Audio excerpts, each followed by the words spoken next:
సంతోషంగా ఉన్నానండి మీ కాల్ వచ్చినందుకు. మంచిది మంచిది, శుభం. మీ పాదాలకు కోటి నమస్కారాలండి. మీకు కూడా కోటి ఆశీస్సులు తల్లి. థ్యాంక్ యూ గురుజీ గారు. మంచిదమ్మా. సోలాపూర్లో ఎక్కడుంటారు? జోడ్ బస్వర్ణ చౌక్ అంటారండి. అక్కడ బట్టలు నేసేవారు ఈ తెలుగు వాళ్ళు చాలా ఎక్కువ మంది ఉంటారు, తెలుసా మీకు సోలాపూర్లో? అక్కడి నుంచి చాలా మంది వచ్చారు ఇక్కడికి కట్టడానికి. సరి తల్లి సరి తల్లి. 4 లక్షల జనాభా ఉందంట సోలాపూర్ చుట్టుపక్కల, పూణే సైడ్ తెలుగు వాళ్ళది. అవును అవును గురుజీ గారు. త్వరలోనే సోలాపూర్ సైడు మన తెలుగు వారి కోసం ఒక మంచి ప్రోగ్రామ్ చేయాలని సంకల్పం చేశాను. త్వరలోనే వస్తాను లేండి మీ సైడ్ కూడా. Thank you Guruji. మాకు చాలా మంది ప్రేర్ చేస్తున్నారు మీకోసం, మీరు రావాలి పక్కా సోలాపూర్కి. వస్తాను తల్లి. చెప్పమ్మా, నీ జాతకం చూస్తున్నాను, ఏం తెలుసుకోవాలి తల్లి నీ జాతకంలో? మేము మా నాన్నకి 3 అమ్మాయిలనే గురుజీ. 2 అక్కల పెళ్లి చేశాడు. 1 ఇయర్ ముందే మా నాన్న చనిపోయాడు. పరమేశ్వరా, ఎందుకు? నాన్నకి అనారోగ్యం ఉండిందా? డ్రింక్ చేసేవారు, ఖరాబ్ అయి చనిపోయాడు. ఇప్పుడు ఇంతకు ముందు 2016 లో నాకు ఒక మ్యారేజ్ ప్రపోజల్ వచ్చింది. ఏమైందో, ఆయన చాలా తాగేవాడు అబ్బాయి, ప్రాబ్లమ్స్ వచ్చి విడిపోయారు. ఇప్పుడు మళ్ళీ ఇంకొక సంబంధం వచ్చింది. లైఫ్ లో అన్ని ప్రాబ్లమ్స్ గురించి, ఎప్పుడు సంతోషంగా లేను, చిన్నప్పటి నుంచి అన్ని ప్రాబ్లమ్స్. ఏం చదువుకున్నావు తల్లి? 10th దాకా చదువుకున్నా గురించి, టైలరింగ్ చేస్తాను నేను. 10th దాకా చదువుకున్నావు. అబ్బాయితో ఎంగేజ్మెంట్ అయింది గురించి, వేరే పూణే నుండి వేరే ఎంగేజ్మెంట్ అయింది. అది ముందుది చెడిపోయింది సంబంధము. అంటే వేరే ఎంగేజ్మెంట్ ఇప్పుడు అయింది. ఇప్పుడు వేరే అబ్బాయితో ఎంగేజ్మెంట్ అయింది. వాళ్ళు పూణేలో ఉంటారు. అదే ఇలా ఉంటుందో తెలుసుకున్నామని. అలాగే నా నక్షత్రం రాశి కూడా సరిగా తెలియదు. ఇది చిత్తా నక్షత్రం, తులా రాశి, గురువారం రోజు రాత్రి జన్మించారు. అమావాస్య ఉందని అన్నారు ఆ రోజు, నేను పుట్టిన రోజు.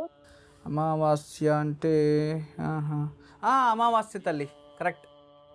అక్టోబర్ నెల కదా? అవును గురుజీ. అక్టోబర్ నెల అయితే అమావాస్య తల్లి. అక్టోబర్ ఎన్నో తేదీ? 30. అక్టోబర్ 30, 1997 గురువారం రోజు అమావాస్య, పూర్ణ అమావాస్య, కరెక్ట్ అమ్మా. సరే, థ్యాంక్ యూ గురుజీ. సరే తల్లి, ఇప్పుడు నేను కొన్ని పూజలు చెప్తాను, చేయి, నీ జీవితం బాగుంటుంది. సరేనా? అమ్మ ఏం పని చేస్తుంది? అమ్మ బిడిల్ చూడుతుంది. ఓకే, నువ్వేం చేస్తున్నావు ఇప్పుడు ప్రెసెంట్? టైలరింగ్ చేస్తున్నాను గురుజీ. టైలరింగ్ బాగా కుడతావా? బాగా వచ్చు గురుజీ, మొత్తం నేర్చుకున్నా. నేను వెళ్ళిపోతాను, ఒక్కటే ఉంటుంది గురుజీ. దీని లైఫ్ ఎలా ఉంటుందో అమ్మకి చాలా టెన్షన్ గా ఉంటుంది. టెన్షన్ ఎందుకమ్మా? ఇంతకు ముందు ఒకసారి అలా అయింది కదా గురుజీ, ఇప్పుడు నెక్స్ట్ కూడా అలాగే అవుతుందని చాలా భయపడుతుంది. లేదు, ఏమవ్వదులే. మీరు ఫోన్ చేశారంటే చాలా సంతోషంగా ఫీల్ అవుతుంది. మంచిది తల్లి, మా ఆశీస్సులు నేను అడిగానని చెప్పు.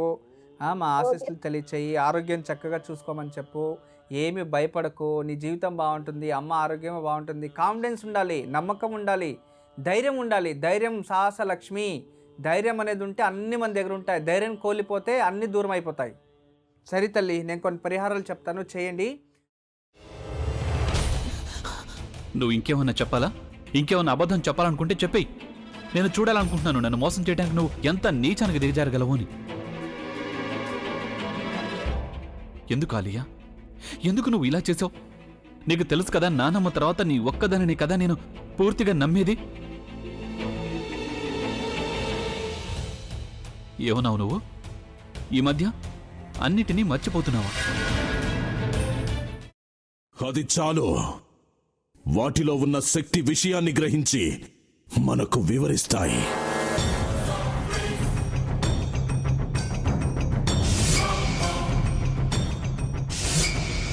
ఎవరు ఆ దండ విప్పొద్దు, గది తలుపులు తెరవద్దు.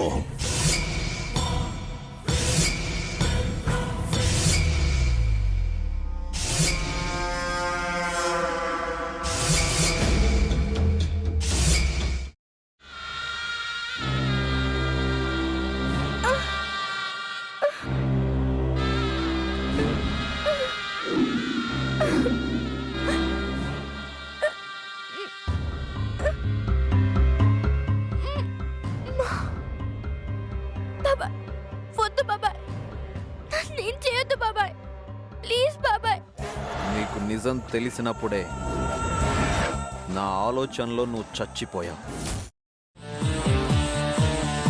అబ్బా ప్లీజ్ కొంచెం తినండి ప్లీజ్. భీమారావు గారు మీరా? ఇగో మీరా కాదు సక్కుబాయ్.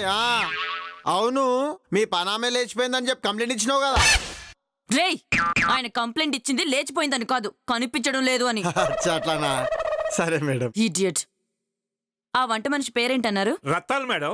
ఏం పెద్ద మంచి, నీ వంట మంచిని కూడా మేడం అని పిలుస్తావా? రేయ్ హాఫ్ బ్రెయిన్,